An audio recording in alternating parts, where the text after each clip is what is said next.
नमस्कार दोस्तों, मैं हूं मुक्ता दीक्षित एस्ट्रोलॉजर।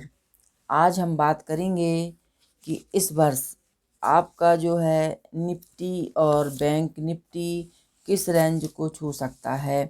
बहुत सी न्यूज़, बहुत सी खबरें चल रही हैं कि 50,000 जा सकता है, 55,000 जा सकता है, 48,000 तो जा ही चुका है। इसके साथ आगे भी बहुत सी ऐसी रेंज हमको देखने को मिल रही हैं, लेकिन मैंने भी एस्ट्रोलॉजी की गणना के आधार पर इसका जो है एक अनुमान निकाला है और इसकी गणना की गई है एस्ट्रोलॉजी के बेस पे कि क्या स्थिति ग्रहों की बन रही है और क्या मार्केट में बाकी हमको जो है मार्केट में अच्छी तेज़ी देखने को मिल सकती है।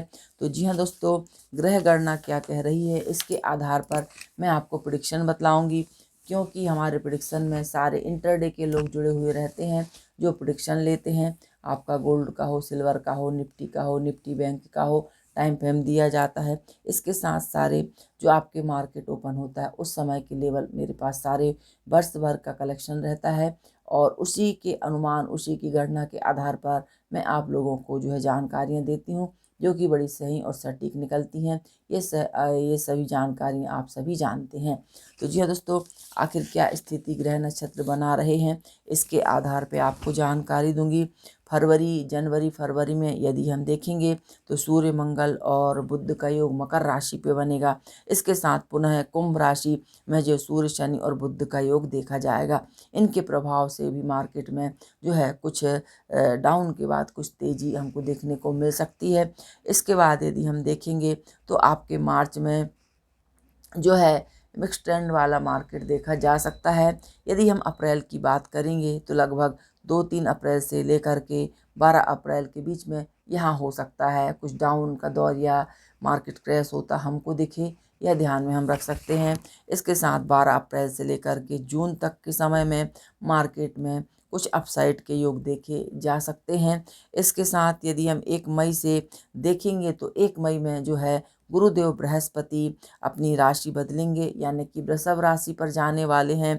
तो इसके प्रभाव से अप डाउन के साथ होते हुए मार्केट में जुलाई में भी जो है मई से लेकर जून जुलाई में भी यहाँ पर कुछ डाउन के साथ कुछ अपसाइड के मार्केट हमको देखने को मिल सकते हैं। इसके बाद यदि हम जानकारी देखें तो 19 अगस्त के बाद से लेकर के जो है यहाँ पर एक ज़बरदस्त जो है कुछ हमको तेज़ी देखने को मिल सकती हैं आगे, और 25 अगस्त के बाद का जो दौर रहेगा वह मंदी का हो सकता है। तो यहाँ थोड़ी सी मैंने यह एस्ट्रोलॉजी के बेस पर ही ये सारी गणनाएं निकाली हैं। यह बात आप विशेष ध्यान में रखें कि कब कौन से ग्रहों का परिवर्तन हो रहा है और उन ग्रहों का क्या प्रभाव रह सकता है।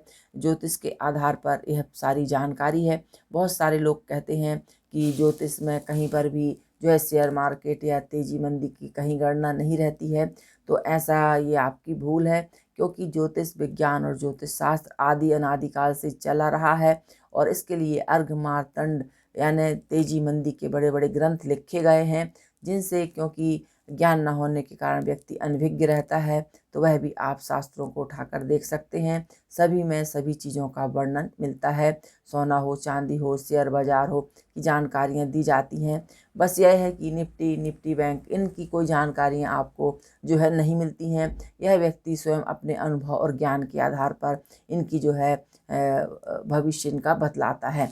तो जी हाँ दोस्तों, आगे हम देखेंगे कि क्या हो सकता है। तो अगस्त के लिए जैसे मैंने बताया कि 19 अगस्त के बाद से जी हाँ दोस्तों, आपको कुछ यहाँ पर ज़बरदस्त तेज़ी का योग देखा जा सकता है। इसके बाद 25 अगस्त से जो है कुछ यहाँ मद्दी का दौर हमको देखने को मिल सकता है। इसके बाद यदि हम गणना देखेंगे तो 18 सितंबर से पुनः बाजार अपना सामान्य यानी कि अप डाउन मिश्रित हमको देखने को मिल सकता है। और इसके बाद जो है 23 अक्टूबर से लेकर के जो है 23 अक्टूबर के बाद से जो है अक्टूबर नवंबर में यहाँ पर कुछ जो है गिरावट के योग देखने को मिल सकते हैं। और पुनः 14 नवंबर के बाद से मार्केट में जो है फिर कुछ तेज़ी के योग देखे जा सकते हैं। तो दिसंबर में भी कुछ मार्केट में जो अपसाइड का योग देखा जा सकता है। तो इस प्रकार से एस्ट्रोलॉजी की गणना के आधार पर यह पूरे वर्ष भर में ग्रहों का कहाँ पर क्या प्रभाव पड़ सकता है, यह एक अनुमान, एक अंदाज में एस्ट्रोलॉजी की गणनाओं के आधार पर बनाया है। और इसी के बेस पर मैं आज आप लोगों को यह जानकारी बतलाऊंगी कि आखिर मार्केट निफ्टी और बैंक निफ्टी में कितने रेंज को छू सकता है। तो जी हाँ दोस्तों, क्योंकि मेरे पास हर दिन का कलेक्शन रहता है, हर दिन की रेंज रहते हैं मार्केट की, कहाँ पे अप गया, कहाँ पे डाउन गया, ये पूरी गणना मेरे रजिस्टर पे नोट रहती है।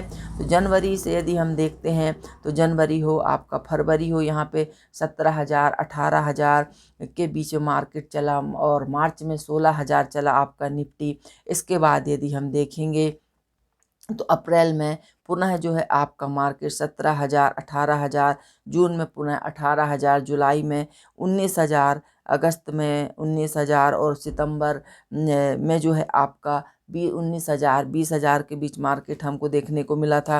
अक्टूबर में पुनः 19,000 और फिर इसके बाद यदि हम नवंबर में देखते हैं तो पुनः 20,000 और दिसंबर का समय आते हुए हमने मार्केट को 21,000 का रेंज भी जो है देखा, 21,000 के रेंज में देखा है। तो जी हाँ दोस्तों, इस प्रकार से यह पूरी गणना रहती है। और इसकी गणना यदि हम ग्रहों के प्रभाव के हिसाब से देखते हैं तो आपका मार्केट कहाँ जा सकता है। अब सारे इकोनॉमी वाले जो लोग रहते हैं तो वह सब अपना अपने जो है अंदाज से एक अनुमान गणना निकालते हैं। लेकिन दोस्तों, यहाँ पे आप यह बात ध्यान में रखें कि यह मैंने केवल एस्ट्रोलॉजी की गणना के आधार पर ही यह रेंज आप लोगों को मैं बतला रही हूँ। तो जो भी ग्रह स्थिति की गणना है तो क्या प्रभाव रहता है, तो यदि अभी हम अपना जो मार्केट देख रहे हैं 21,000 पे हम देख रहे हैं, और इसके साथ यदि हम अनुमान लगाएं कि 2024 में मार्केट जो है आपका कहाँ तक जा सकता है, तो निश्चित मानिए यह आपके 23 से 24 हजार को भी यह पार कर सकता है या पा सकता है। बल्कि 1,500 का इसमें अंतर भी आ सकता है, क्योंकि यह एस्ट्रोलॉजी की गणना है। लेकिन यह मैंने एक अनुमान, एक अंदाज आप लोगों को बतलाया जो मुझे इस ग्रह स्थिति के अनुसार जो है संभावित लगा। अब हम देखेंगे कि क्योंकि जो है यदि हम बैंक निफ्टी की भी बात करते हैं तो जनवरी फरवरी से 41,000 शुरू हुआ, मार्च में पुनः 39, और इसके बाद फिर जो है अप्रैल मई जून में आपका 42 43 44 43, जुलाई में 45 46 हमको मार्केट देखने को मिला। इसके बाद अगस्त में 43 45 के 46 के बीच मार्केट दिखा। अक्टूबर में जो है पुनः हमने 44 43 का रेंज देखा था। इसके साथ यदि हम नवंबर में बात करेंगे तो 44 और 46 के बीच में मार्केट दिखा, और दिसंबर की बात करते हैं तो 46 47 और 48 का रेंज भी हमको देखने को मार्केट में मिला है। तो जी हाँ दोस्तों, यह सारी जो है गणनाएं मैंने एस्ट्रोलॉजी के आधार पर ही निकाली है। तो यदि हम बैंक निफ्टी में यदि गणना देखते हैं तो बैंक निफ्टी अभी जो है आपके 48,000 पे जो है रन कर रहा है। तो आगे यदि हम एक अनुमान देखते हैं तो जी हाँ दोस्तों, आपका जो बैंक निफ्टी है लगभग 53 से 54,000 के आंकड़े को भी छू सकता है। लेकिन यह एस्ट्रोलॉजी के एक अनुमान है, एक गणना है, यह बात आप ध्यान में रखें। तो जी हाँ दोस्तों, कहा जाता है कि मार्केट और मौत को कोई नहीं बतला सकता है, लेकिन यह केवल अनुमान है, यह आप भी जानते हैं। और मैं भी कोई भगवान नहीं हूँ, केवल एक कैलकुलेशन, एक गणना जो कि एस्ट्रोलॉजी के आधार पे की जाती है, वही मैंने आप लोगों के सामने रखी। यदि जानकारी और वीडियो अच्छी लगे तो लाइक शेयर सब्सक्राइब जरूर कीजिए, क्योंकि बहुत सारे लोगों के मैसेज आ रहे थे कि क्या हो सकता है निफ्टी बैंक निफ्टी का भविष्य, मार्केट क्या रह सकता है, ग्रह कहाँ जा सकते हैं, कहाँ पे तेज़ी कहाँ पे मंदी जो है बन सकती है। तो जी हाँ दोस्तों, आप वर्ष भर इस जानकारी को देख करके जानकारियाँ ले सकते हैं। और यदि आप हमारे जो है इंटरडे के मतलब जो रिपोर्टें लेना चाहते हैं तो और जो हमारा कार्यालय का नंबर रहता है, इस पे आप संपर्क कर सकते हैं और ज्वाइन हो सकते हैं। तो जी हाँ दोस्तों, यदि वीडियो जानकारी अच्छी लगे तो लाइक शेयर सब्सक्राइब जरूर कीजिए, बेल आइकन अवश्य दबाइए। और गोल्ड सिल्वर के लिए भी मैंने जो है प्रेडिक्शन बतलाया है कि उनके कहाँ तक भाव जा सकते हैं, वह वीडियो भी आप देखना ना भूलें। अगला वीडियो रहेगा कि 1 तारीख का जो है आपका राशिफल क्या रहने वाला है, तो वह भी आप देखना ना भूलें। और इसके साथ यथासंभव जब जैसे जो है गणनाएँ निकलेंगी तो तत्काल आपको मैं जो है वीडियो के द्वारा जानकारी देती हूँ। आप सभी लोग चैनल से से जुड़े हैं, देश विदेश सभी से जुड़े हुए लोग हैं और देश विदेशों से भी लोग जो है प्रेडिक्शन लेते हैं। तो आप सभी को भी नव वर्ष की हार्दिक हार्दिक शुभकामनाएं। इसके साथ सभी सब्सक्राइबर और जो चैनल से जुड़े हुए हैं, देखते हैं, आप सभी लोगों को जो हमारा प्रेडिक्शन लेते हैं, देखते हैं, आप सभी को बहुत बहुत धन्यवाद और सभी को नव वर्ष की हार्दिक हार्दिक शुभकामनाएं।